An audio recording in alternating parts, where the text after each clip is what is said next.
Hello, and very nice of me. It's been like 9 days since I uploaded last video. Good for you. You just said like, hey, you're gonna do something nice, you're gonna do something with your life, and you're gonna go and upload YouTube videos pretty much daily. Did it happen? No, I have skipped 9 days. Yeah, alright. Today we're talking about the mobile devices, how much they cost. Let's get into it.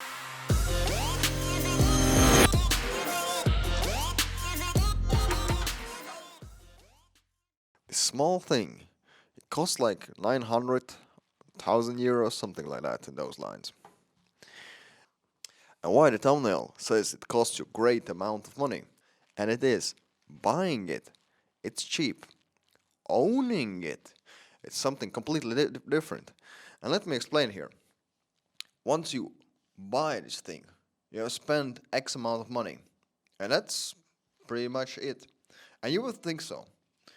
But there comes the tricky part. On average, last year on 2020, some sources say it was 5.5, some sources say it was up to 7 hours people have spent on their mobile devices. And let's take me for a subject. I roughly make 70,000 euros a year. And that's estimate of 190 euros a day. And if you divide that in 24 hours, that's roughly 8 euros an hour for 24 hours.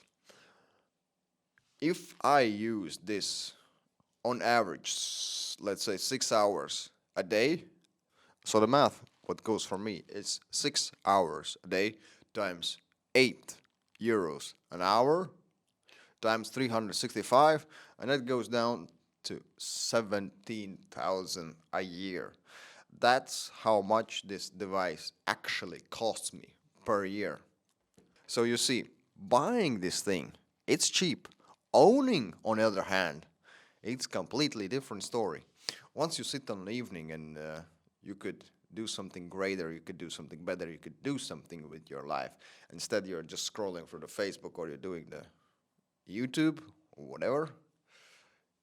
It takes out of your pocket, and sometimes, for me, it's already a great amount if I would do 8 hours a day, 6 hours a day, sorry.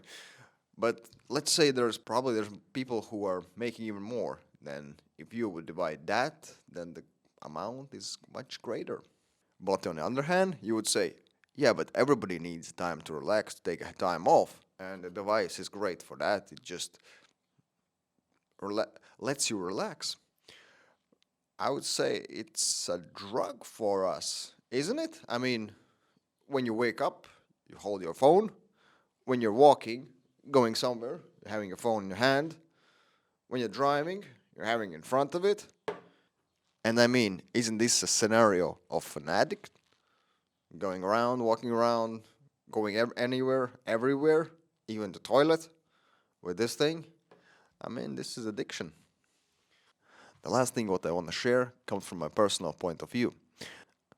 I was a kid and it happened in one of the Christmas. So we're sitting and all the family is watching the TV. We're having a table full of meal and presents and so on. And the TV is on. And my family are having good time, but still the TV is on. And we are watching how people in the screen are having fun. And then there was a moment of realize what happened in the kid back then. Then this is wrong. Watching other people having fun and having fun out of that is wrong. I thought back then, if you want to have fun, you have to be in that screen. You have to do those things.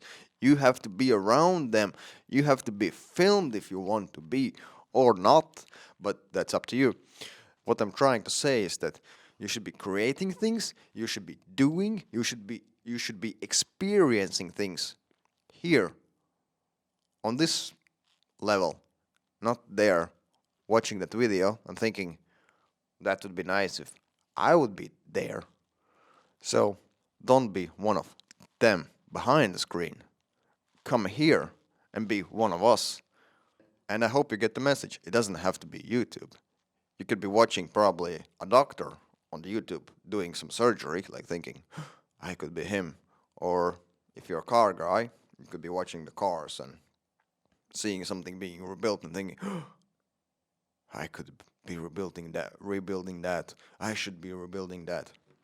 So get your ass to work and do those things instead of just watch and expect and hope for better things and settle for less. So don't do that, and I see you next one.